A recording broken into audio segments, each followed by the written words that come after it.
Hi guys! Ayan, kumusta po sa inyong lahat? So for today's video ay tara at samahan niyo po magluto nitong aming dinner.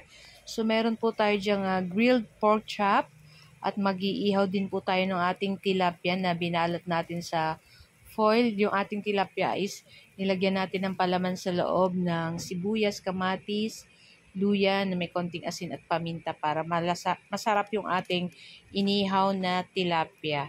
At ayan na yung ating pork chop dyan. So, after natin maihaw, ay gugurguntingin lang natin para madali na pagkain. So, syempre, make sure na dapat yung ating kamay is malinis. So, ayan na nga. At pagkatapos ay ganyan na yung ating pork chop. At meron din tayo pala guys na grilled chicken. At ayan na nga. Chooks to go yan guys. So, kahit walang sauce, masarap na. At meron din tayong ensaladang mangga na napakasarap at bagay na bagay dito sa ating inihaw na isda at inihaw na pork chop at inihaw na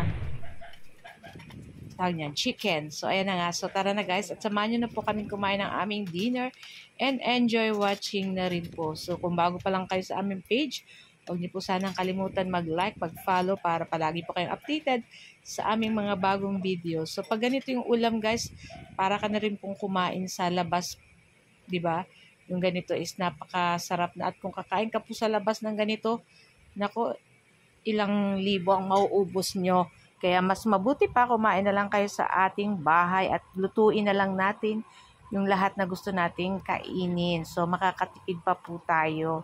So, yun na nga at nag-ihaw po kami dyan itong ating pork chop kasi, ayan, parang bigla kami nag-crave ng inihaw na pork chop. So, hindi ko na yan guys nilagyan ng toyo. So, tinimplahan ko lang yung pork chop natin ng paminta, bawang, asin, patis, konting asin para malasa yung ating pork chop. So, ayan na nga at mga after ilang minuto, ay luto na rin naman itong ating pork chop. So, hindi naman po siya sabay-sabay naluluto at yun na nga. So, babalik-balik na din lang natin itong ating pork chop. At pagkatapos ay pag may luto na, syempre, ililipat na natin yan sa ating plate. Ayan, ako, amoy pa lang guys, nakakagutom na talagang masarap magkamay, di ba? Mas mabuti kung kakain tayo nito sa dahon ng saging. Talagang napakasarap ng ganitong ulam at nakakamiss po yung ganitong ulam. So, na nga, yung ating pork chop dyan, ako, napakabango at talagang napakasarap naman ito talaga.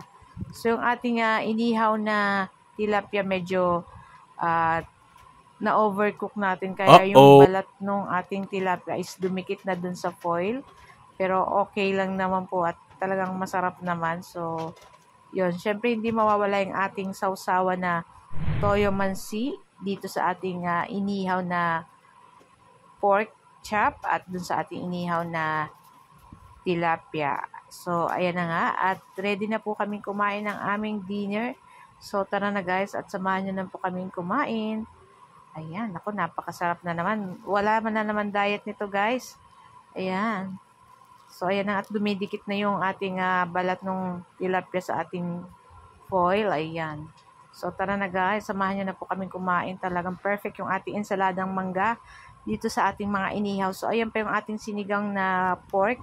So, ininit na lang namin yan at para hindi syempre sayang. At para may sabaw naman po, o diba? Syempre, hindi mawawala yung ating yempo. Yan kaagad yung ating titikman. At yan yung ating grilled chicken. At syempre yung ating ensaladang mangga. Naku, perfect na perfect. Talagang super refreshing itong ating ensaladang mangga. So, kung wala po kayong mangga, pwede naman po ang talong. Gawin yung ensalada. Lagyan nyo ng kamatis, sibuyas, kalamansi, asin, paminta, okay na po yan. Ako, napakasarap nitong ating pork chop na inihaw. Talagang napakasarap dito sa ating sausawa na toyo mansi. So guys, ito lang po ang aking video today at sana po ay nag-enjoy kayo. Huwag niyo po sanang kalimutan mag-like, mag-comment at pa-share na rin po sana ng ating video. At kung hindi pa po kayo naka-follow sa aming page, huwag niyo po sanang kalimutan mag-follow, mag-like para palagi po kayo updated sa aming mga bagong video. So guys, thank you for watching and see you next video again. Ciao, babu, kain na na. Sarap!